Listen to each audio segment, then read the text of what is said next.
Bupati Mimika Eltinus Omaleng yang juga sebagai Ketua Tim Gugus Tugas COVID-19 Kabupaten Mimika setelah melakukan inspeksi keliling kota Timika memantau pemberlakuan PSBB bersama jajarannya menegaskan anggaran APBD sebagian besar telah digunakan untuk penanggulangan COVID-19 di Kabupaten Mimika dan kian menipis.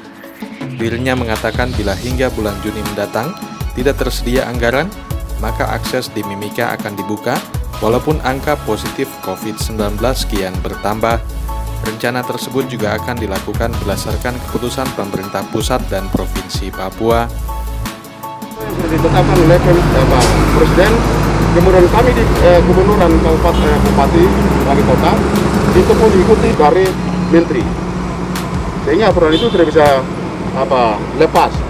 Sudah mulai dibuka atau apa? Berarti Kita ikuti.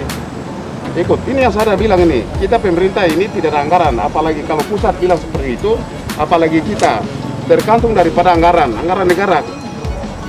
Sehingga kami di daerah juga kan kalau sampai dengan bulan Juni masih walaupun dia positifnya naik, ya kita akan kasih bebas karena tidak ada anggaran. Habis, yang adalah peruntukan untuk pembangunan. Sementara juru bicara COVID-19 Kabupaten Mimika Renal Ubran menambahkan, hingga 26 Mei 2020, angka kesakitan COVID-19 masih tetap di angka 201, data kumulatif dengan 118 kasus aktif. Terkait warga yang dinyatakan reaktif positif rapid test dan sempat melarikan diri dari shelter, 2 orang telah berhasil ditemui berkat kerjasama dari organisasi Okia untuk mendapatkan perawatan isolasi di shelter. Sedangkan 2 orang lainnya sampai saat ini masih ditelusuri keberadaannya.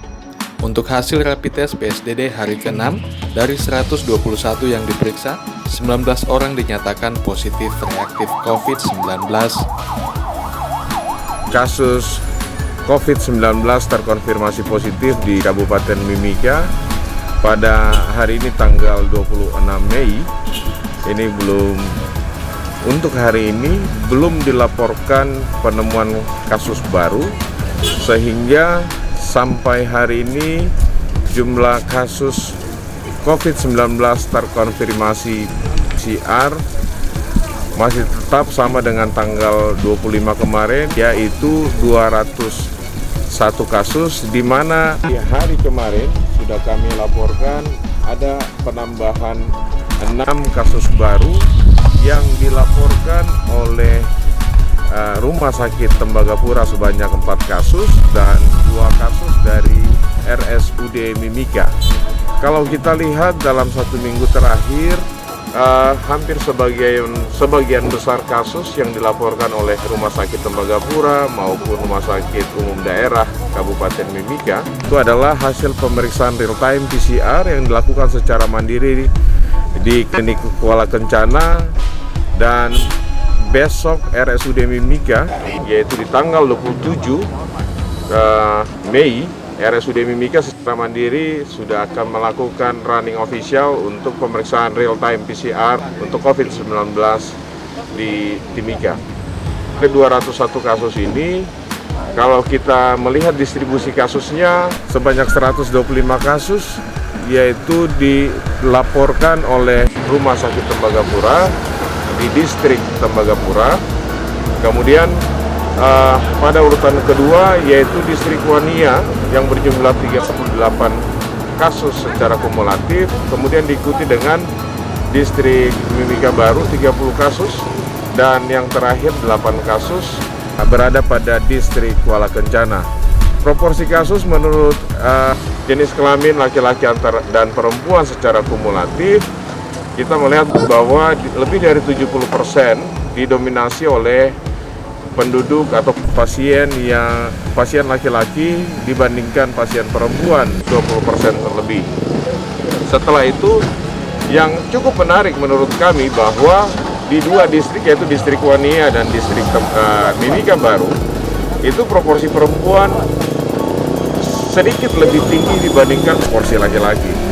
Ini memberikan gambaran bahwa sebenarnya kasus baik menurut jenis kelamin ini resikonya sama, tergantung di wilayah tersebut proporsi proporsi penduduk laki-laki atau perempuan manakah yang lebih banyak. Contoh di wilayah Kelurahan Tembagapura, distrik Tembagapura, karena di sana pekerjanya adalah didominasi oleh laki-laki, maka temuan kasusnya jauh lebih banyak. Kalau kita lihat dari 201 kasus kumulatif, kasus yang masih aktif berjumlah 118, di mana 60 kasus itu dirawat atau ditangani oleh tim medis di Rumah Sakit Tembagapura pada ruang-ruang isolasi yang disiapkan oleh manajemen PT Freeport Indonesia. Sementara 55 kasus itu sedang ditangani oleh RSUD Mimika dan 3 kasus ditangani oleh tim medis di Rumah Sakit Mitra Masyarakat. Dari Okia juga betul-betul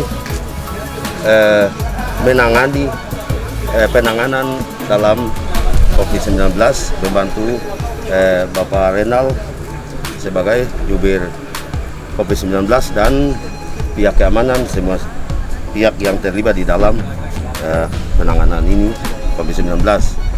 Dan kami berhasil mengajak satu masyarakat kita dari 7 suku, karena kita lebih kepada 7 suku masyarakat yang ada di Kabupaten Timika. Dengan demikian kami sudah berusaha mengajak pasien yang dinyatakan kabur dari rumah sakit atas nama Bapak Arianus Sugumol, laki-laki 45 tahun, alamat Jalan Komodo RT 12. Saudara Arianus Sugumol sudah sampai di rumah sakit dan sekarang posisi ada di shelter. Dan informasi terakhir yang sekarang kami komunikasi terus dan kami dapat lagi adalah salah satu pasien dari 7 suku juga, yaitu adalah Alkia atau Etianu Labene. Itu laki-laki 33 tahun, alamat Wamkil Narama, jalur 4. Dan saya mohon untuk 2 orang yang belum melapor atau menghubungi kami atau belum menghubungi call center, ini bisa diumumkan kembali oleh teman-teman pers supaya warga masyarakat bisa tahu bahwa ternyata dari 4 orang ini 2 sudah bisa ditemukan, 1 sudah ada shelter, 1 tinggal nanti besok kami jemput, tinggal 2-nya lagi. Nah, kami sudah membuka data ini secara rinci, nama, by name, by address. Kami sangat berharap pengawasan secara bersama-sama oleh warga masyarakat ini harus dilakukan, tidak bisa acut tak acut. Tim Liputan Papua MCTV.